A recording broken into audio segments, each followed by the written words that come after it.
So I see Quentin Lucas on Friday night. I was down at World War I at the fireworks show, and thank you to KCTV5 and the museum itself for having me up there for their countdown, which I was able to do. I was practicing all day, counting down from 10 to 1, and I didn't screw it up. I didn't say Happy New Year. I didn't say ho, ho, ho. Ho, ho, ho! Happy Independence Day! I just counted down from 10 to 1. Everything went swimmingly. No issues there, John. I was happy to do it, though. Thumbs up from the 6-year-old, right? Yeah, exactly. Right, Dad. Way to go. You didn't embarrass me. No, I did not embarrass the 6-year-old who could have done a better job. Yeah. So, and I see the mayor there, and we had a very pleasant 5-minute conversation just about, fatherhood and young kids and toddlers and, what's next for him. And I told him, don't run for Congress. That's a thankless job. You leave your kids at home Monday to Thursday. Like, what's the point in doing any of that? You got you have no real juice. It's just thankless and worthless. And he seemed to agree. I never thought he was going to be the guy to just replace Cleaver because, frankly, I think Cleaver has his hand-picked successor potentially lined up. But it was a very pleasant conversation. We also talked about President Trump. And we talked about the diverse coalition that we've talked a lot about on this show. We also agreed that the Republican Party may have a difficult time holding on to that diverse coalition in a post-Trump world. Of course, he's hoping for that as a Democrat, because if the Democrats don't run up like 95% margins with black voters, well, suddenly they're in a world of hurt. And the Republican Party has made some inroads. How much of that is the party? How much of that is unique to Donald Trump? We won't really know until 2028.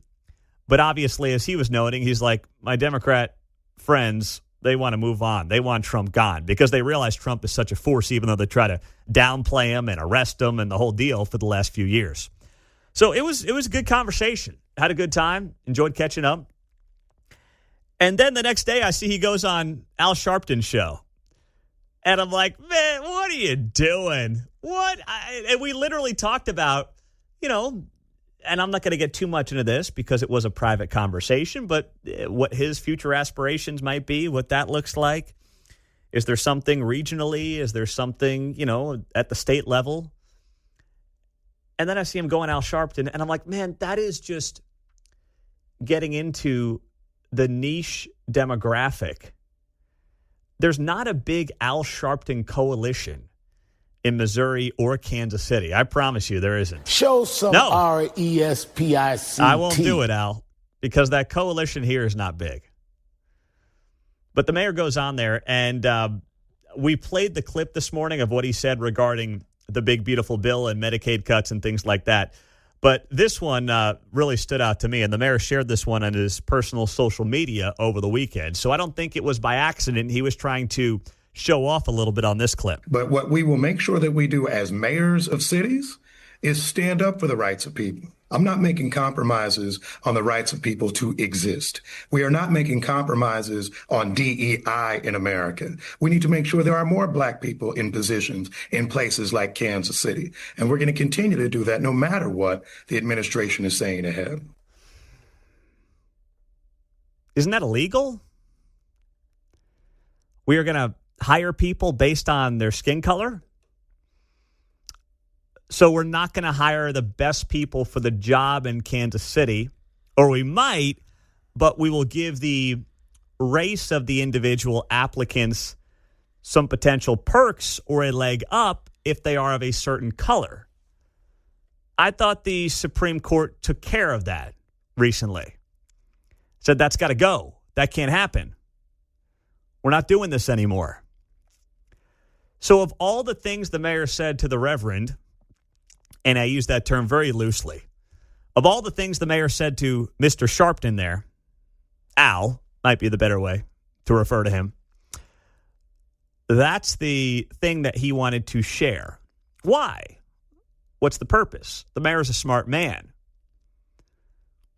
I think that's to drum up enthusiasm amongst the most diehard Democrats on social media. That's it. Which makes me wonder, why would he do that? Is it about that next gig? Is it something within the DNC? That wasn't about appealing to the moderate Kansas City Democrat. They don't want to hear that, right? They're like, no, we're not interested in going down that road. No, thanks. So why would you take that approach? What's the point? It's got to be simply about appealing to someone larger and something larger. And that is potentially national aspirations. I don't know what, but nothing else makes any sense to me.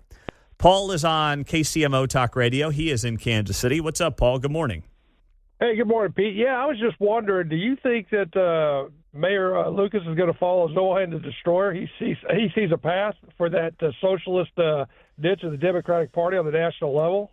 Because it sure sounded like Zohan the Destroyer to me. I don't think so, Paul. I mean, listen, the guy's got 2 years left. If he wanted to do that, he would have started that a year and a half ago when the second term was won. And I have not sensed that from him. I've actually sensed a guy who's trying to moderate from where he was in a post-COVID, post-George Floyd era. That's the read I've gotten. So I don't think he's going to spend his last 2 years going way out to the left field. I just think this was a one-off with Al Sharpton, and I don't know, and I'm trying to figure out the why behind it. Yeah, I always thought he was a moderate blue dog type Democrat, but watching this Zohan the Destroyer get this national media attention, I'm thinking, well, maybe these guys will get piggyback off of them. Maybe they see something. I hope not. Listen, I hope like heck that's not the case, Paul. And I don't think it is right now, but hey, I'm happy to be surprised and taken off guard, and I have been before. Now, I just looked this up, too, out of curiosity. I'm looking at this at data.kcmo.org. City of KCMO employee demographics. There's about 4,000 employees for the city of Kansas City, Missouri. Drum roll. And 1,600 are black.